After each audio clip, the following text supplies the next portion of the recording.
So we're going to talk about programming for this last half of the week. And here are the things that you need to know in this first video, highlighted in yellow. So the first thing you need to know is that programming, right, to program a computer is the art of writing a program. I know that's kind of reflective, but that's what programming is. And a program is a set of instructions that tells the computer what to do. That's all a program is. It's nothing more than a set of instructions that tells the computer what to do. And sometimes we refer to those instructions as algorithms. And so an algorithm is just, a solution to a problem. And if you look up what is an algorithm, you will see a process or set of rules to be followed in calculations or other problem-solving operations, especially by a computer. And so we use algorithms all the time, just like we use problem-solving process all the time, right? You even have right here problem-solving operations, and especially by a computer. So this word is used, when talking about programs. People sometimes say, what is that algorithm, or what algorithms, or he's working on algorithms, or, it's just a fancy sounding word that means nothing more than a series of steps we take to solve a problem. What are those steps? Problem-solving operations. Especially by a computer. So you use algorithms all the time, like you use the problem-solving process all the time.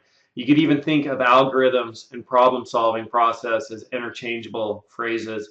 When you get up in the morning and you make breakfast, you're using an algorithm. When you get ready for the day, you're using an algorithm. Brush your teeth, shower, put on clothes. I mean, there's also a very important order to which you do that. You want to shower first, then dry off, then put on your clothes, not put on your clothes, then shower, right?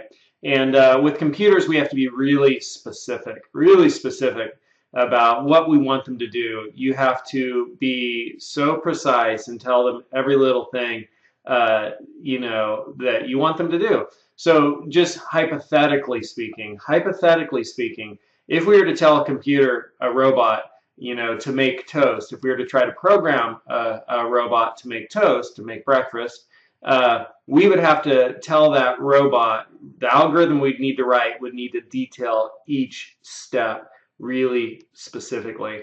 So if we said, get the bread out of the fridge and put it in the toaster, that wouldn't be specific enough, because the robot would actually take the bread out of the fridge and then try to put the whole loaf in the toaster. We'd have to say, open fridge door, identify bread, remove bread, confirm it's bread, put package of bread on counter, open plastic bag, reach into plastic bag, grab one slice of bread, remove one slice of bread, put one slice of bread in right slot of toaster if right slot is empty, otherwise go to next slot, And so that would be like, just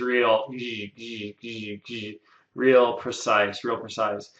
So writing programs, if you write programs, you're a programmer. And a program's a set of instructions that tells the computer what to do, also known as an algorithm. There's a joke about programmers because you have to be so explicitly precise when you're writing a program that, so here's the joke. A programmer died, and after a couple of weeks, a landlord found, the programmer in his apartment, dead in the shower with the water still running. So the landlord called the police.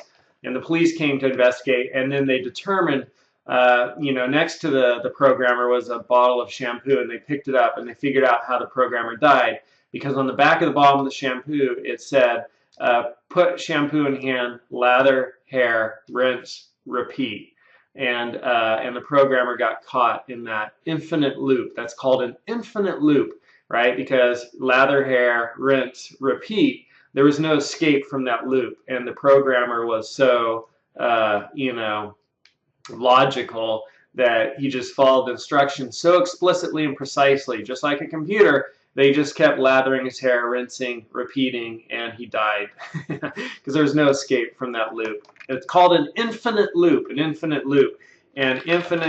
loop Cupertino is actually the name of the road that Apple is located on. One infinite loop, Cupertino. It's right there, infinite loop.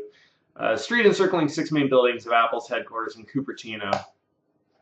All right, so that's programming, and a program is a set of instructions, which we could also think of as an algorithm, a set of instructions. And when we program, there are structures which we call flow control structures. to control the flow of code, and then we also have bugs. But I'm going to talk about those in the next movie because this one's kind of gotten a little bit long. See you in the next one.